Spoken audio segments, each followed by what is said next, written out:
Happy Monday. Good morning. And Monday, the favorite day. Do you ever get stuck where you're feeling like, I have no idea what content to put out there? Today, I'm going to give you the easiest strategy for content planning. It's going to eliminate, it's going to be so simple that you're going to think, why in the heck didn't I think about this? So you might be here not knowing what to put out, or you might have the complete opposite problem where you're feeling like, oh, I know so much, I'm not sure what to put out.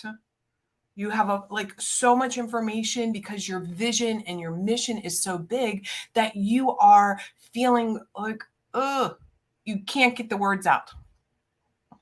We're going to cover that today. So make sure that you hit the bell so you subscribe and put a comment below. Tell me how you're using this simple, easiest content planning process ever. Okay, so it's whatever day that you put your content out, or you are getting ready to, write some email, do a social media, do some YouTube videos, what have you, and you're just standing there and you're sitting and the page is white. You're not sure where to start. Here's the easiest, the most effective place to start.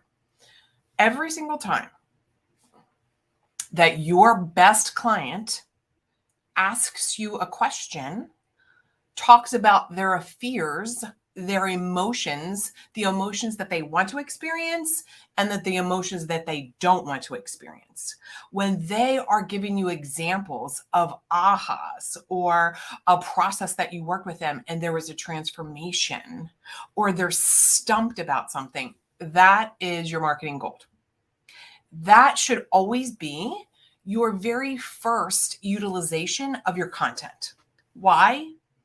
Because it's your best client, right? And so this is not your worst client. This isn't taking, your worst client. And I say worst client, not that there's anything wrong with people, but sometimes what happens is they, it's like sometimes it's not your best ideal client, meaning that they are not someone who can necessarily take what you're coaching them on, teaching them, consulting them with, that there's some block, right? There's more than enough people in the world for you to be able to only work with your very best clients.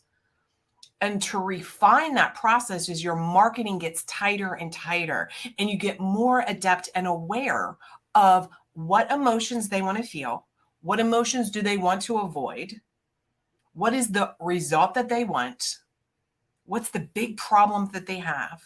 They respect you. They are looking forward to working with you. They are all in. They take responsibility. These are some of the qualities of my best clients. So when my best clients pose questions or confusion, or as they go through their journey of their own growth, stuff comes up. That's perfect content. Why? Because my best clients all look alike, right? A lot of times I'm talking about something and a client will say, I heard you were, you used what we said the other day. That was really good. And I'm like, actually, that wasn't you. So your best client should feel and look similar, right? And the reason that's true is because when you get to know them and you are becoming masterful yourself on delivering the solution toward the result that they want, it gets tighter and tighter and tighter, and the story sounds similar. Let me give you an example. I have literally all my clients could raise their hand and say this. So many times clients will come and they're tired. They're burnt out. They're like all in. They're overthinkers, overachievers, and they've been going, and they're grinding it out. And all of a sudden, bam, they hit a wall. Or I like to think of it, they hit a ceiling, right? A mindset ceiling or an income ceiling. And they're just like, they don't know what else to do.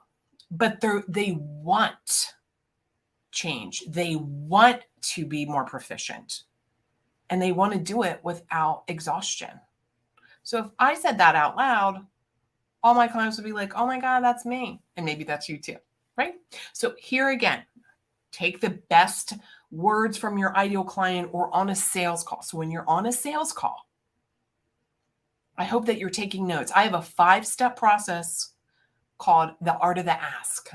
And really our jobs as coaches and consultants is asking questions to help your ideal client and your best client illuminate for themselves some of the possibilities. asking really effective questions, and then listen really well. What are her answers? And of course, I only like to sign clients that are like the best ideal fit. So, what are her questions? Where are her fears? What are her concerns? And you'll start noticing the similarity. And so, when you start noticing the similarity, then you can incorporate into your marketing what I call story selling. And you're just telling a story. Like I just told you one, or I can share one about one of my clients, Laura. She came to me, she had 2 phones, she was exhausted. She worked, this is when she hit the wall. She has 4 children, and she worked over the Thanksgiving 4-day break. She's not a brain surgeon, you guys. She's not a brain surgeon. What happened is that she had lost touch with establishing solid boundaries. She was just working all the time. She didn't have the right team members to support some of the stuff she didn't need to be doing. She did not need to be doing all the admin. She did not need to be carrying 2 phones around. So one of the things that we did is we really got more solid as the CEO. What are her jobs? And it sure as hell is not working on the holiday weekend when you have 4 little kids. After that, yes, of course, she made more money, $100,000 the very next year. So she increased her income. She was already making hundreds of thousands of dollars. So an extra 100,000 for years. Imagine, for years now, having the right team, working less, and of course, never missing a holiday. So that's story selling. I'm telling you a story about one of my ideal clients, one of my best clients. Here's another way to think about the easiest content. So number 1 is, what is your best client saying? What are they feeling? What are they saying to you? What experience do they want? That's a great start. Here's another, and we'll end with this. So if you're getting, first of all, if you're getting something great out of this, which I know you are, because my job, I want you to think of me as your business simplification coach, right? I want to help you simplify your business so you're not spinning out in overthink land and that you're not doing too much. We're simplifying, just like I did with Laura. We simplified her business. More money and more time always comes from that, more confidence, etc. But here's some other very simple things for content. Ready? You have a process, a methodology that you put your clients through. I know you do.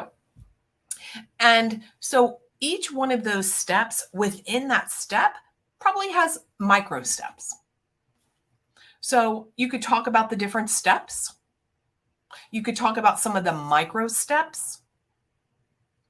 Now, why is this the best way to do things? You want to make sure that the content that you're putting out there in the world coalesces. It makes logical sense. So for me, as a business consultant and a business coach for people in the mental health and wellness industry who want an online business, or they want to speak live, or they're ready for Facebook ads, like if I started talking about something so random, like, hey, let's do TikTok, that's not my gig. Okay. So my best client would be like, ooh, I don't know about that. So I'm not talking about things that are not part of what I coach on, what I consult on, the emotions of my clients, where they want to go, what result they want to do.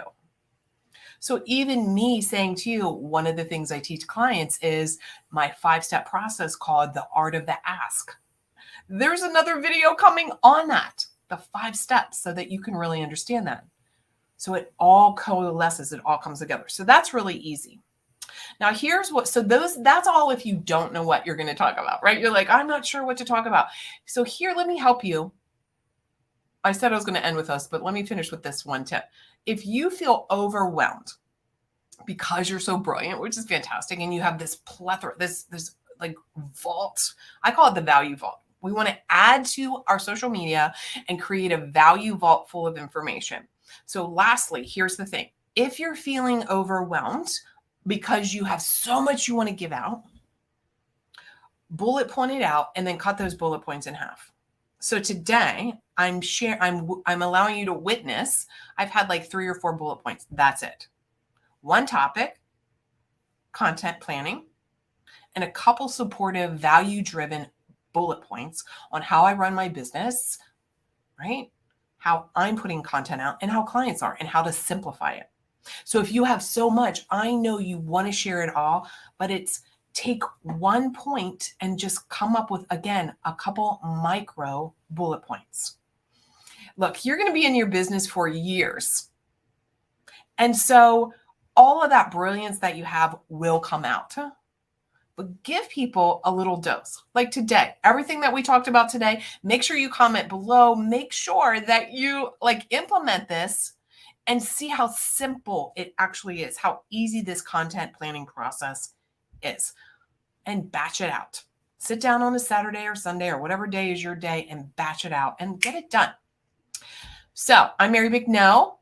Make sure you comment below, hit the bell, subscribe, do all the good things. If you've not signed up for it this October, it's October right now, our October Masterclass, where we're talking about how to simplify your business. We're going to talk about client attraction. We're talking about making and designing a really results-focused, simple offer that has people being like, yes. And how do you step into really taking ownership of your business? So the link's below, marybicknell.com/masterclass.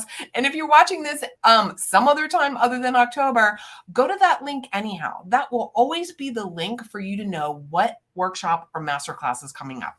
So until then, I will talk to you later. Enjoy this Monday or whenever you're watching it. Bye now.